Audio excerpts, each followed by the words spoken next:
एक बार की बात है, एक छोटे से गांव के थोड़ी सी दूर में एक मंदिर होता था। और उस मंदिर में एक पुजारी सालों से उस मंदिर में सेवा कर रहा था। उसने अपना सारा का सारा जीवन उस मंदिर में व्यतीत किया था। उसके जीवन में सब कुछ वो ईश्वर थे जिसकी वो सुबह शाम हर टाइम पूजा करता रहता था। लेकिन एक दिन उस गांव में आपातकालीन घोषणा की गई थी। और वो आपातकालीन घोषणा ये थी कि वहाँ बाढ़ आने वाली थी।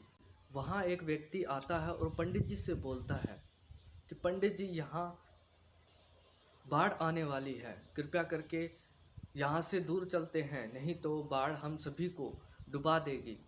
तो पंडित जी ने जवाब दिया, तुम चिंता ना करो, मेरे पास मेरे ईश्वर हैं, वो मुझे बचा ही लेंगे।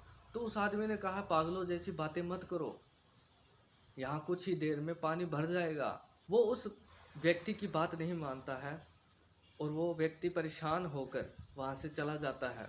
और पूरे गांव में ये बात फैल चुकी होती है कि हाँ, बाढ़ आ चुकी है।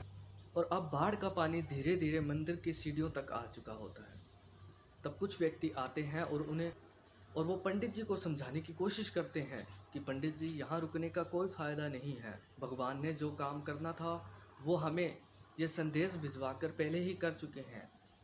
अब अब ये हमारा काम है कि हम यहाँ से कहीं दूर सुरक्षित स्थान पर चले जाएं, ताकि हम सभी इस बाढ़ के समाप्त होते ही, जब ये बाढ़ का पानी सूख जाएगा तो हम दोबारा इस स्थान पर आ जाएंगे।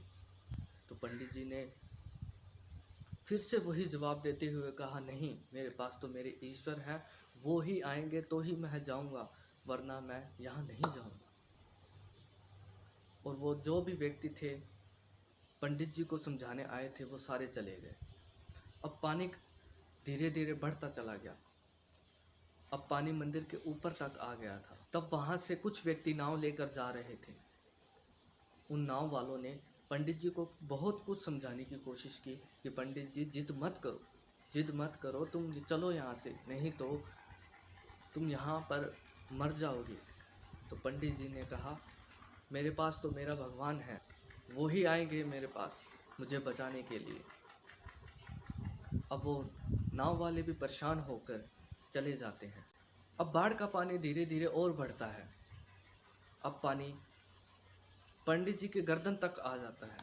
पंडित जी भगवान का आह्वान करते हैं, भगवान को बुलाते हैं, हे भगवान मेरी मदद करो, हे भगवान मदद करो। तभी वहाँ एक जहाज़ आता है और उन्हें निवेदन करता है कि पंडित जी, जिद मत करो, आओ, हम यहाँ से सुरक्षित बाहर जा सकते हैं। तो पंडित जी उन्हें भी मना कर देता है, बोलता है, मेरे लिए तो मेरा भगवान आएगा।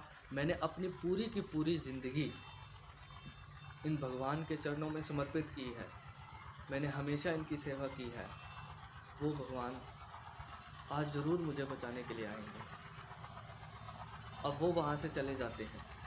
अब बाढ़ का पानी पूरा भर जाता है और पंडित जी की मृत्यु हो जाती है। मरने के बाद जब वो पंडित जी की आत्मा ऊपर भगवान के पास जाती है, तो पंडित जी बहुत क्रोधित हुए भगवान पर कि मैंने इतने साल अपनी पूरी की पूरी ज़िंदगी तुम्हारी सेवा करने में व्यतीत कर दी, पर तुमने मेरी जान नहीं बचाई। तो भगवान बहुत क्रोधित हुए और एक थप्पड़ मारते हैं उसके। जब बाढ़ आने वाली थी तब मैंने एक व्यक्ति को भेजा था कि बाढ़ आने वाली है, तुम यहाँ से सुरक्षित निकल जाओ, तब तुमने नहीं सुनी।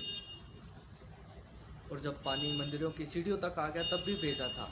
और जब पानी मंदिर के ऊपर तक आ गया, मैंने तब भी एक व्यक्ति को भेजा था। और बाद में मैंने हेलीकॉप्टर भी भेजा था। वो क्या था? वो मैंने ही भेजा था।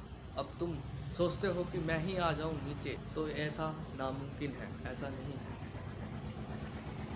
मैंने जितनी भी मदद करनी चाहिए थी, तुमने उस मदद से इनकार कर दिया। अब तुम ही बताओ मैं क्या करता। इस पर पंडित जी की अपनी गलती को एहसास होता है और वो ईश्वर से क्षमा मांगता है। ठीक इसी प्रकार हमारी रियल लाइफ में भी होता है। हम किसी दूसरे पर डिपेंड रहते हैं कि ऐसा वो करेगा तो मैं ये करूँगा। हमारे सामने बहुत सी अपॉर्चुनिटी होती है, फिर भी हम उसे देखकर अनदेखा